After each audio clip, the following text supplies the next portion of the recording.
is a methodology that was developed by Stewart, and he developed it in the Bell laboratories, and he used it as a production technique to ensure that telephone components in the Bell telephone laboratory were of uniform quality. It's based on the theory of variation, again, that there is variation in all processes and it must be monitored, and it has been implemented across all industries. Aeronautical, every manufacturing industry, anywhere where there's a variable that has to be monitored, anywhere there's a process that has to be monitored, you can implement statistical process control, also abbreviated to SPC. So SPC goes across all industries, hotel industry, etc. Anywhere there's a variable, as I said, you can implement SPC. So SPC is defined as the use of statistical techniques to control a process or production methods. So again, what it is a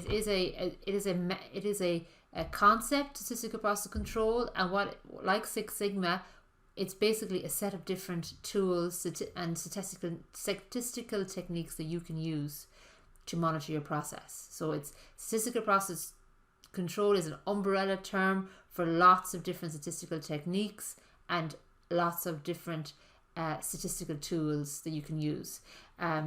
There is SPC tools, procedures, and they all help you to monitor your process, to make sure that your processes are in control.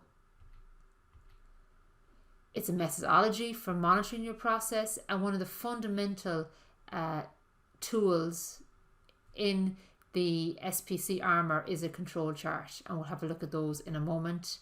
And there is lots and lots of other statistical techniques that you can use when you're working with SPC, which are outside the scope of this unit.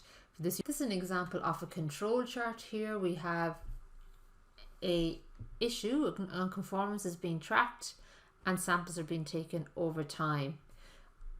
On the control chart we have our control limit, which is the mean or the average spec that we want to be achieved, and we have the the upper control limit, the UCL, is plotted, which means the acceptable, for example, if we had 90 occurrences, it was acceptable, where the mean occurrences we accept is 50, and then our lower control limit is 10 number of occurrences. That's acceptable also. If it goes outside the lower control limit or the upper control limit, we would have to do an investigation. In this case, it's gone out once outside the upper control limit, and we've had 100 non-conformance or occurrences of the issue.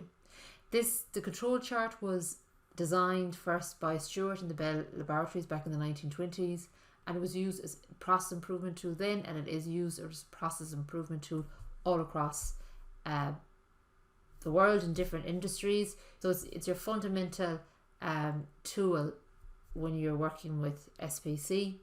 It is usually done through an automated process. So for example, if you're working in a pharmaceutical company and you're monitoring batches and one of the variables is a temperature, they would have a temperature probe attached to the tank, and the temperature of the tank would be taken continuously, and out of that automatically control charts would be produced, and quality engineers would usually be the personnel who would review those control charts, and they would review a sample of them, because in a automated process, if your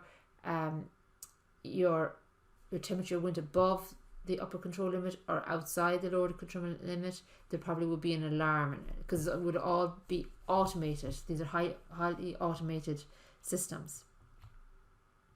Here's an example of other two control charts, and the whole idea is you're looking for things going wrong or things out of control, and maybe they're not outside the upper control limit or outside the lower control limit, but they're maybe trending towards that way, and that's why quality engineers would be always monitoring control charts, SPC control charts, for potential opportunities of improvement to make the process more effective.